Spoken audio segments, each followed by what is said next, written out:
Senadores, senador y representantes, por supuesto, senador Robledo. Señor.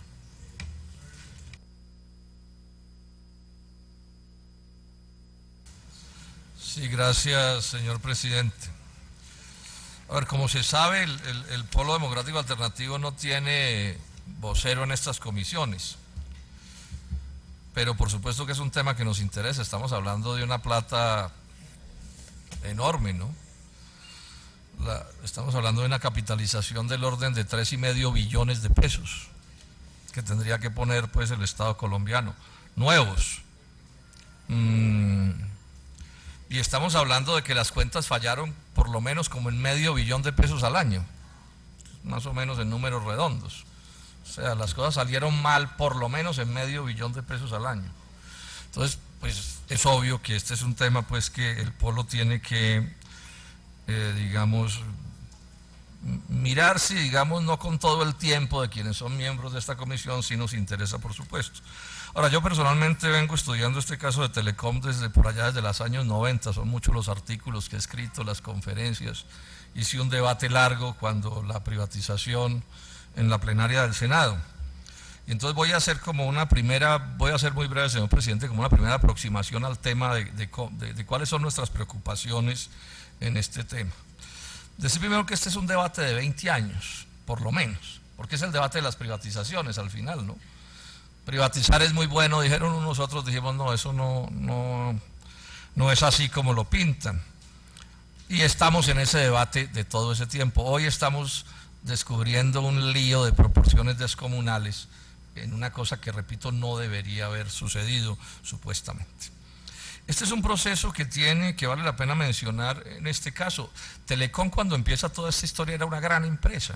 Estoy hablando por allá de los años 90, cuando llega César Gaviria Trujillo a la presidencia de la República. Una empresa con niveles tecnológicos buenísimos, con niveles de cubrimiento excelentes. Era un país que manejaba tarifas de telefonía local de las más bajas del mundo. O sea, era una empresa que nos enorgullecía a los colombianos, que transfería al gobierno central sumas inmensas. Estoy haciendo un poco un recorderis porque los más jóvenes probablemente no se acuerden de cuál es el origen de esta historia. Y esa gran empresa, un buen día el presidente Gaviria decide ponerla en venta con un aviso en la prensa internacional. O sea, no la sacan a vender por mala, sino por buena, porque la empresa era excelente. Los trabajadores, a mi juicio, en una decisión patriótica y valerosísima, se fueron a un paro que fue histórico y el país quedó incomunicado unos cuantos días con el exterior, en una decisión, repito, valerosísima y democrática y patriótica del sindicato de Telecom, de Citelecom. Y esa privatización se paró. Viene después una etapa terrible de la historia de Telecom, que es el propósito absolutamente descarado por destruir hasta donde fue posible esa empresa. Absolutamente calculado. Sí, entonces la maltrataron en los negocios de la telefonía celular, le impusieron competidores, a mi juicio, mediante contratos leoninos. Lo de los contratos de joint venture, y eso lo estudié cuidadosamente, el que quiera, tengo un artículo de por lo menos 10 páginas al respecto, fueron brutales contra esa empresa. Hasta que la empresa quedó en una situación de un deterioro bastante grande de sus finanzas, deterioro que a mi juicio fue absolutamente calculado. Como es calculado que en el capítulo de telecomunicaciones de TLC se le dé otro golpe duro a lo que son las empresas de telefonía local, que hoy siguen siendo muy importantes. Me refiero a ETV, me refiero a EPM, me refiero a un SPM finalmente, ¿cierto? Porque ahí hay otra cosa realmente espantosa que no tenemos tiempo de... Pero bueno, el punto es que se logró crear un ambiente entre la opinión pública, senador Galvis, que saludo que usted esté mirando esto con el rigor con el que lo está mirando, detallando las cosas, porque así es como deben ser, hasta que llegó a un punto en que la exclamación en los grandes medios fue: hay que salvar a Telecom. regalada es cara. Con ese ambiente se hizo la privatización. ¿Sí? Las pensiones se van a perder, aquí hay pues, o sea, estamos al borde de la más grande de las catástrofes, luego hay que vender la empresa. Inicialmente se intentó vender de una manera a Carlos Slim, sí, afortunadamente la Contraloría participó, eso es el momento en que se hace el debate y les toca recular porque el negocio pues era, por supuesto, inaceptable, y al final la opinión pública cansada de todo esto termina cediendo y la empresa termina en manos de Telefónica, que era la que se supone tenía que resolver estos problemas. Somos muchos los que hemos dicho y lo hemos demostrado que la empresa se vendió a menos precio, pero la teoría era, con tal de salir de ese encarte de esos pensionados y que la nación no tenga que preocuparse de nada más, pues si es el caso regalemos la empresa. Ese fue, digamos, el ambiente político en el que se desarrolló la cosa y en medio del asunto de la manera como se hicieron los contratos. Y además le agregaron una carnada muy atractiva, y es, mediante este sistema de privatización, ya en este momento esto se llamaba Coltel y no Telecom, vamos a entrar al nirvana de la telefonía móvil y la telefonía celular. ¿Sí? E incluso se alcanzó a redactar en el contrato una cláusula que dice que se incorporaría el negocio móvil al portafolio de Coltel. ¿Sí? Se podría incorporar, es más exactamente la figura, podrían. Un podrían que por supuesto dejaba el hueco para que no podrían también, muy típico de los contratos de estos tiempos, ¿no? Podrá hacerse tal cosa, que también quiere decir que podrá no hacerse. Le pusieron una cierta clausulita diciendo que si la cosa no se hacía, entonces tendrían que pagar como una especie de multa o de compensación o de cosa. Lo cierto es que hoy no estamos en móviles, pues Coltel no está en móviles de verdad, digo yo. ¿Sí? Y eso es lo que nos están ofreciendo nuevo, pero tampoco se pagó la compensación que había que pagar, porque entonces apareció otra teoría y es que eso se compensaba de otra manera. Hoy, ¿cómo está Coltel? Pues evidentemente está mal. O sea, las cosas no salieron como se nos ofrecieron, como se le ofreció a los colombianos. Y la prueba de que no salieron como se nos ofrecieron es que en este momento Coltel tiene una deuda de aproximadamente $500 millones digamos que con los pensionados, simplifiquemos la cosa en términos populares. O sea, o mejor, no ha pagado los equipos, el arrendamiento de los equipos que debía pagar por una suma del orden de $500 millones. O sea, la empresa está muy mal. No está cumpliendo con lo que se supone dijo que iba a cumplir. Bueno, entonces aquí aparece una discusión que es de fondo. Y por eso digo yo que eso hay que mirarlo con detenimiento, porque nos están diciendo es, no cumplió y hay que darle más plata. Entonces uno dice, bueno, pero ¿qué es lo que vamos a premiar aquí? Y darle no solo baratos los activos como se le dieron en últimas, ¿sí? en esos arrendamientos, ¿sí? y en las inversiones, sino que además hay que darle más plata por una suma bien grande. Entonces aquí surge una pregunta que es clave, bueno, ¿qué fue lo que falló? ¿De por qué no cumplieron? ¿Y por qué? Ah, bueno, y además hay que darle más plata, pero tampoco nos garantizan cumplimiento. O sea, nadie sabe lo que va a pasar con la empresa más adelante. En el inconsciente colectivo quedó la idea de que estaban aseguradas las pensiones. Después hemos sabido, o supieron quienes no tenían la información completa, que no estaban aseguradas. Y que si la empresa se quiebra, entonces no se pagan las pensiones. O no las está pagando de ninguna manera. Y se supone que se debe resolver eso. Hay tres posibilidades de por qué no cumplió o no salieron las cosas como nos las ofrecieron, como se las ofreció a la nación colombiana. Puro en el terreno completamente teórico. Por imprevistos, cosas que sucedieron que nadie sabía. Es un poco la tesis que está planteando la empresa, que es que pasaron cosas que no estaban en nuestros cálculos, cosa que por supuesto miraremos con más detenimiento, porque es bien extraño que una empresa de este calibre no sea capaz de verlos un poco, pues, si fueran imprevistos a 20 o 30 años, pero estamos hablando de imprevistos a 4 años, a 3 años, a 2 años, y no pudieron verlos, cuando además el socio era el Estado colombiano, que ha organizado, a mi juicio, las cosas para que a la empresa no le vaya mal.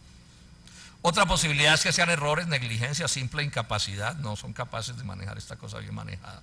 Y otra posibilidad es que se haya dado un manejo de las cosas que beneficia a Telefónica, pero que no beneficia al Estado colombiano. Esa es una posibilidad que está allí. O sea, que haya algún tipo de lógica de descreme del funcionamiento de esa empresa. Sobre eso llamó la atención el doctor Felipe Zuleta en un artículo en el periódico El Espectador, que fueron de las primeras cosas que se dijeron. No sabemos qué pasó. Yo particularmente no tengo toda la claridad al respecto. tengo severas dudas realmente en el sentido de aceptar la tesis de la empresa de que es que no sabían lo que iba a pasar y que por eso, o sea que la culpa fue el viejo fueque, doctor Gómez, fueque, miren cómo estamos ahora. Bueno. Además, esto llama mucho la atención, Telefónica logró imponer en ese contrato una prima un contrato de gestión que llamaron, que es una especie de prima de sabiduría.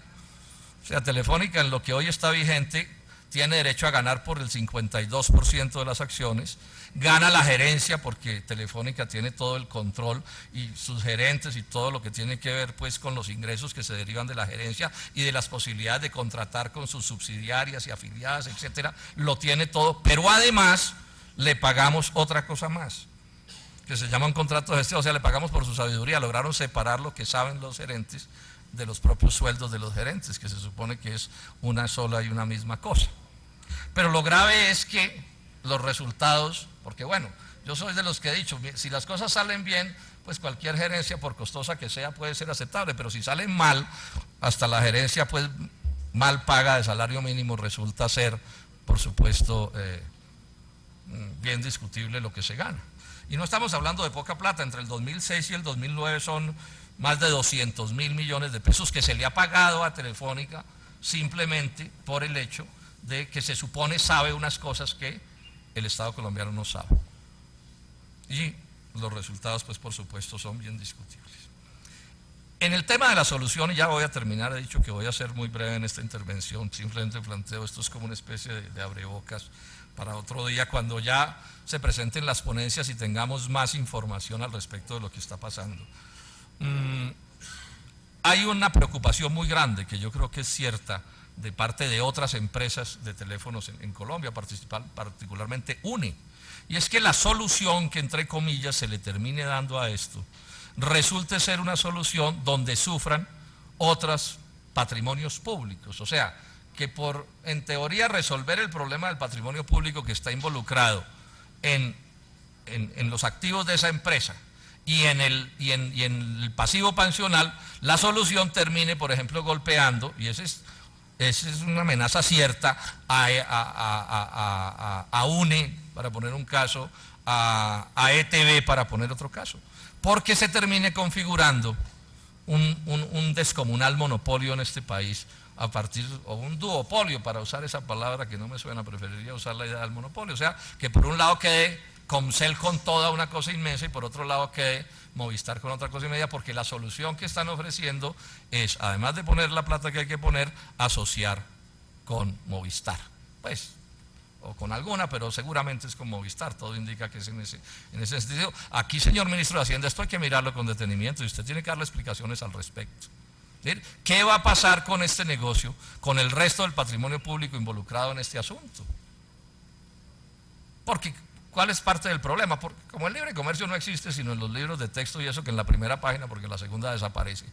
Sí, porque son tantas las normas que lo reglamentan todo que cualquier cosa tiene el libre comercio menos de libre. Sí, entonces, cualquier decisión que se toman favorece al uno o favorece al otro. Entonces, estas decisiones nos tienen que explicar cómo no van de carambola a, entre comillas, solucionar un problema, si es que lo solucionan, pero armar otros problemas bien complicados. Y en esto ASIEM, que ha sido muy juicioso en esta importante agremiación de la ingeniería, ha resumido una idea que para mi juicio es muy justa, ¿no? Que es que nos están pidiendo 3,5 billones de pesos para hacer lo que se supone se hizo hace 6 años o 5 años. O sea, vamos a tener que pagar 2 veces la misma cosa, en cierto sentido. Porque todo lo que se supone que hoy se va a hacer fue lo que quedó hecho. O sea, hace 5 años se supone que quedaron salvadas las pensiones y se supone que esa empresa no iba a tener más problemas y también se iba a quedar con telefonía móvil. Por lo menos eso fue lo que políticamente se le vendió a los colombianos. Yo sé que en la letra menuda, como suele suceder, ¿sí? Y en este caso también le va a pedir, ministro, la mayor transparencia en la información. Fue lamentable su artículo del periódico El Tiempo explicando este asunto. Porque un artículo que no dice con claridad que es que no se están pagando las pensiones y que ha fracasado en ese sentido lo que se determinó hace 5 años. Que no dice que la capitalización es de 3,5 billones. Yo personalmente hasta hace un rato estaba confundido, pensaba que era de muchísimo menos. Entonces, lo menos es que el debate se haga, senador Honorio Galvi, yo creo que nosotros tenemos que ser muy exigentes, todas las cifras en la mano, que fue lo mismo que dije ayer en el debate de la minería. Todas las cifras en la mano, todas. Y en eso el primer deber es el del gobierno, para que la opinión pública, que no tenemos acceso de la misma manera que el gobierno a todas las cifras, podamos valorar y opinar de una u otra manera, pero que si la cifra es 10 para todos, y entonces es común para todos y todos discutimos sobre 10. No resulte que unos tengan una idea y otros tengan otra idea. Y además tampoco se garantiza el futuro. Entonces yo termino diciendo esto. Entonces es 3,5 billones de pesos para hacer lo que se supone que ya estaba hecho, para los mismos socios, ¿sí? Para la misma, digamos, estar por fin en telefonía móvil, ¿sí? Con otra parte del asunto que tampoco se menciona, o se menciona por lo menos en círculos muy cerrados, y es que este proceso concluye en que el Estado va a pasar del 48% de Coltel, yo no sé, al 20 o al 25, habrá que verlo, sería bueno que nos lo dijeran también. Y el día de mañana puede aparecer otra capitalización y se desaparece el patrimonio público de esa empresa, pero además seguimos sin las garantías de que hay plata para las pensiones. O sí está la garantía, porque lo que se va a hacer no es exactamente garantizar el funcionamiento de la empresa, sino pagar las pensiones. Este es un debate que parece menor, pero es interesante. De la capitalización es para que la empresa genere los recursos con qué pagar las pensiones, o la capitalización es para pagar las pensiones. Estoy entendiendo que es para pagar las pensiones, pero eso no lo está entendiendo el país así. ¿De qué es de lo que se trata? O sea, damos la plata y queda asegurado que el pasivo pensional quedó resuelto y lo asume el Estado en la proporción que le corresponde, o damos la plata para que esa empresa funcione bien, o mejor, bien, y va a salir esa plata para pagar las pensiones. Son dos situaciones completamente distintas, porque en una por lo menos se elimina el riesgo hacia el futuro y en la otra no se elimina el riesgo hacia el futuro, pero son cosas distintas. Son cosas distintas que es bueno que la opinión pública sepa. Y voy a decir una última cosa que me aburre decirla, pero pues alguien la tiene que decir. ¿Sí? No me gusta nada lo de la puerta giratoria de este negocio. No me gustó, y lo dije en su momento, que el doctor Gómez saliera de Telecom a Telefónica, etcétera, por razones obvias. Pienso que no es una buena manera de gobernar un país, y me parece más grave aún, que preciso cuando este negocio está moviéndose, y lo están conversando desde hace rato, porque no es nuevo el problema de Coltel, y está claro que desde antes de llegar el presidente Santos a la presidencia de la República se sabía de este lío. Me parece absolutamente inaceptable que se saque un altísimo funcionario de Telefónica a escala global para ponerlo de ministro de Comunicaciones en Colombia. Absolutamente inaceptable, inaceptable.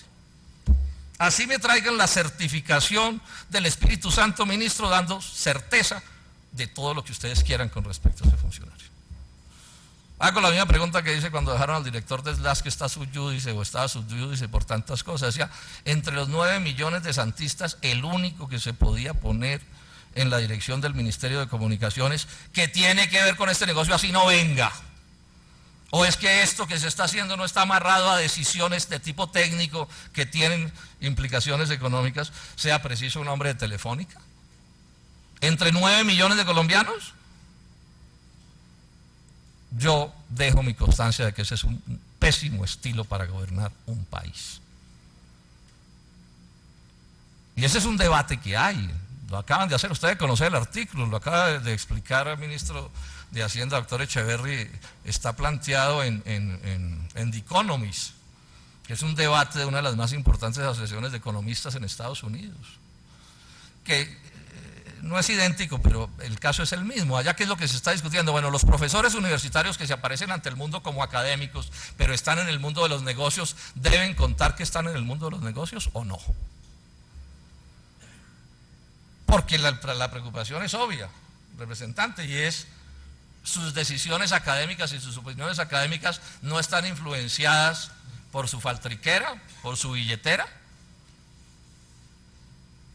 Mire, ese tipo de disecciones, de coger esos cerebros y volverlos no sé cómo para este tipo de situaciones, ¿eso es posible? Es un debate que hay que hacer también. La norma es, o sea, la conveniencia nacional es la puerta giratoria. pasan de un lado a otro y del otro lado otra vez, y dele, que dele, que dele. Yo, con toda franqueza, dejo constancia de mi total desacuerdo con ese tipo de conductas. Entonces, concluyo diciendo que este debate hay que irse a fondo en él. Necesitamos que la Contraloría opine al respecto. Ya lo planteó ASIEM, que es una institución bien respetable. Es decir, ¿de qué es de lo que se trata este asunto? ¿Cómo es que se van a hacer las cosas? Y pienso que el afán no es buen consejero. Y no es bueno que se levante la tesis, que es la que se populariza, y es, o aceptamos, o sea, o nos tragamos el sapo, o usted lo que quiere es que no paguen las pensiones. O nos tragamos el sapo, o usted lo que quiere es que se quiebre Coltel. Que con esa tesis fue que hace 4 años o 5 años nos embarcaron en esta historia. No se podía discutir, porque si no se hacía eso, no se pagaban las pensiones. Si no se hacía eso, se quebraba la empresa. Si no se hacía eso, Colombia quedaba incomunicado. Y ahora, 3 años después, nos repiten la misma medicina. Y yo hago una pregunta: ¿hay algún tipo de seguro que vende alguna compañía de las de escala global que diga que dentro de 5 años no nos van a dar la tercera poción?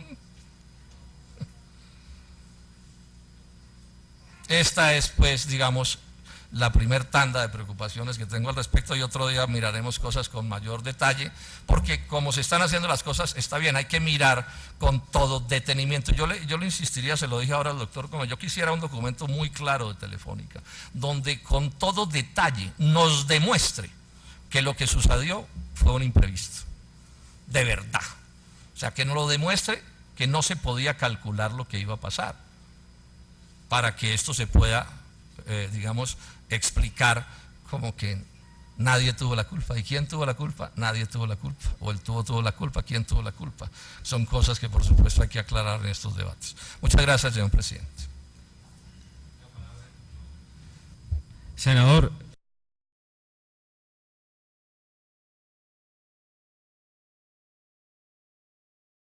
Voy a glosar muchas de las cosas, casi todas las que acaba de decir el doctor Gómez, pero me voy a referir solo a una que me compete directamente. Es probable que al yo enfatizar cómo había habido una especie de conspiración para desbaratar a Telecom, de ahí se concluyera que entonces había que privatizarla, pero eso no fue lo que dije.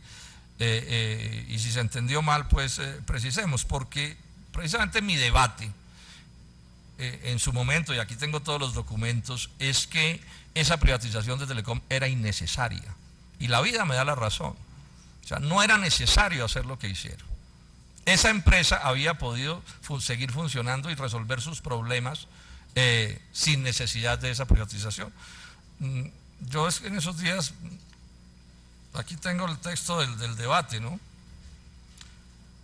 Yo digo, Telecom no se le entrega a Slim, porque el debate se hace es cuando la cosa estaba calculada para que fuera para el señor Slim. No porque sea un mal negocio, sino porque es muy bueno. ¿Sí? Y lo detallaba con las cifras. Y entre las cosas que decía, yo dije, hubo 5 grandes mentiras para privatizar a Telecom. Y una era, Telecom es un encarte. Y yo explicaba con cifras de las utilidades operacionales que usted se debe recordar en el 2005, de 254.000 millones de pesos, utilidades operacionales de Telecom, mucho más altas que las de todas las celulares en el país, porque demostré que le estaba yendo mejor a Telecom que a las celulares en ese momento, ¿sí? Que esa empresa estaba en condiciones de resolver sus problemas. Claro, si se la administraba bien, si se la administraba mal, por supuesto que no. Y se seguían tomando decisiones en contra de ella, eso no iba a suceder. Pero es simplemente para dejar claro que esa empresa era tan buena que a pesar de que hicieron todos los esfuerzos por destruirla, no pudieron. Ahora, lo que es lamentable es que sí hayan logrado desquiciarla, como estamos viendo ahora, porque antes no había habido necesidad de capitalizar a Telecom. Es más, Telecom siempre fue históricamente una vaca lechera del gobierno nacional. Si no era mejor fue porque le sacaron plata en proporciones inmensas. Y ahora, cuando ya no le sacaron, resultó cierto que pasó lo que pasó. Pero bueno, ese simplemente para dejar claro que yo no dije que se debía privatizar ni que la empresa estaba arruinada.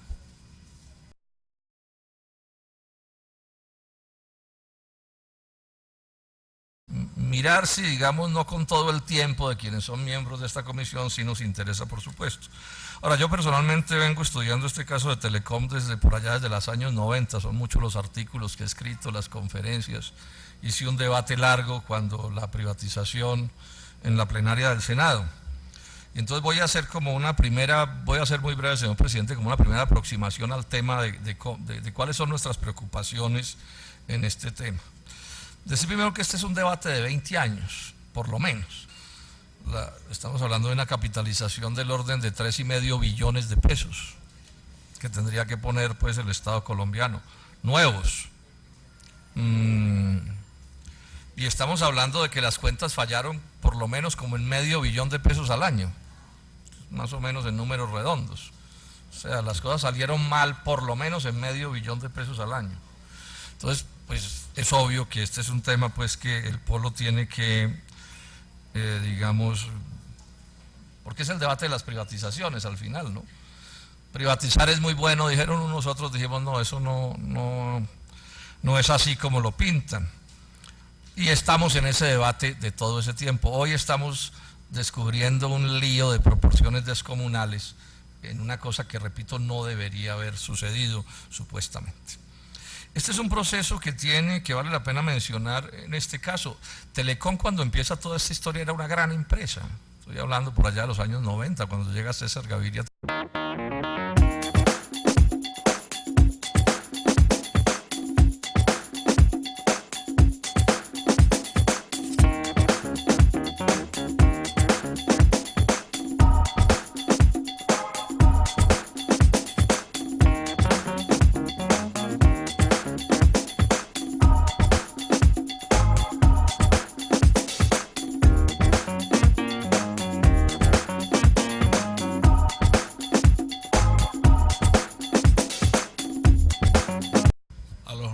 Senadores, senador y representantes, por supuesto, senador Robledo.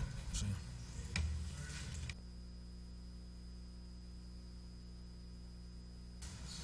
Sí, gracias, señor presidente.